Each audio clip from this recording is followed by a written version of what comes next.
नमस्कार शेतकरी मित्रांनो,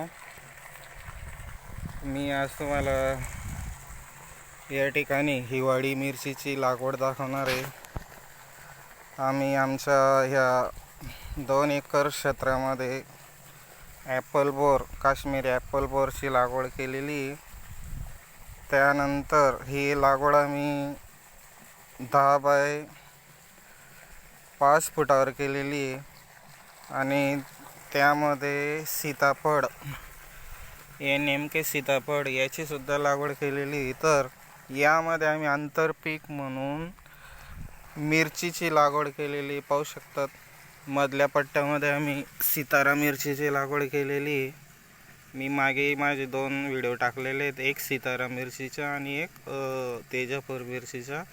तर ही आम्ही 20 ऑक्टोबरला ही मिरची लावलेली बघा। मल्चिंग आथरलेलं आहे आणि मल्चिंगवरती 1.25 फुटाच्या अंतरावरती आम्ही मिरचीची लागवड केली। तर मिरची आता हिवाळी मिरची ॲक्च्युली आमचा जळगाव जिल्ह्यामध्ये तालुका पारोडा, गाव शेळके बुद्रुक, आमच्याकडचं जे वातावरण आहे ते ऑपोजिट, म्हणजे आमच्याकडे नेहमी जून महिन्यातच मिरची लागवड केली जात असते। पण आम्ही यावेळेस एक वेगळा प्रयत्न करण्याचा या ठिकाणी निर्णय घेतला आणि सीताराम मिरचीची लागवड केली। आधी बेड काढून घेतले आणि बेडवरती आम्ही बेसल डोस दिलेला आहे, त्यामध्ये 10-26, नंतर आपलं निंबोडी पेंट आणि इतर जे आवश्यक खतं होते, मायक्रोन्यूट्रन, ते टाकलेले होते। तर आज ठिकाणी हे मिरचीचं रोप अतिशय मजबूत अवस्थेमध्ये, त्याला कळीसुद्धा येते पाहू शकतात। तर आम्ही ऑपोजिट परिस्थितीमध्ये या ठिकाणी जे आमचं फळबाग आहे लागवड केलेली या क्षेत्रामध्ये ॲपल बोर आणि सीताफळ लागवड केलेली आम्ही।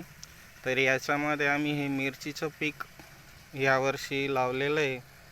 तर जसे नाशिककडचे शेतकरी 12ही महिने भाजीपाला पिकाचं उत्पन्न ते तिकडे घेत असतात, तर असाच प्रकारचा प्रयत्न आम्ही या ठिकाणी देखील केलेला आहे। तर मल्चिंग आम्ही जाणीवपूर्वक यावेळेस घेतलेलं आहे। मागच्या वेळेस आम्हाला सीतारा मिरचीमधून चांगल्यापैकी उत्पन्न मिळालं होतं।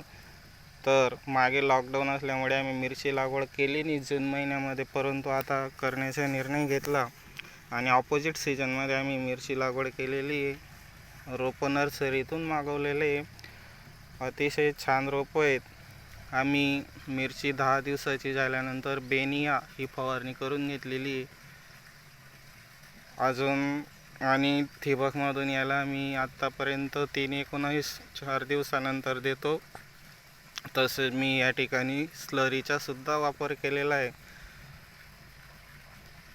ह्यावर्षी मिरचीवरती मोठ्या प्रमाणावर व्हायरसचा अटॅक झाल्यामुळे अनेक मिरची पिकं नष्ट झालेले आहेत। अशा परिस्थितीत देखील आम्ही हा प्रयत्न केलेला आहे।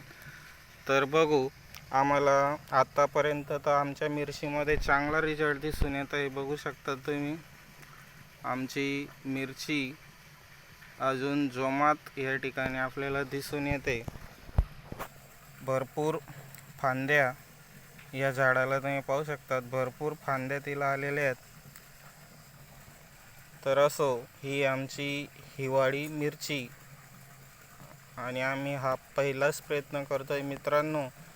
पुढचा मिरचीचा वाढ आणि विकास कशा पद्धतीने होतो त्याविषयी मी तुम्हाला पुन्हा एक व्हिडिओ त्या ठिकाणी टाकणार आहे। बघू, आमच्याकडे हा ऑपोजिट प्रयत्न आहे। जर यश मिळालं तर नक्की मी तुम्हाला पुढचं येणाऱ्या प्रतिक्रिया माझ्या व्हिडिओमधून देणार आहे।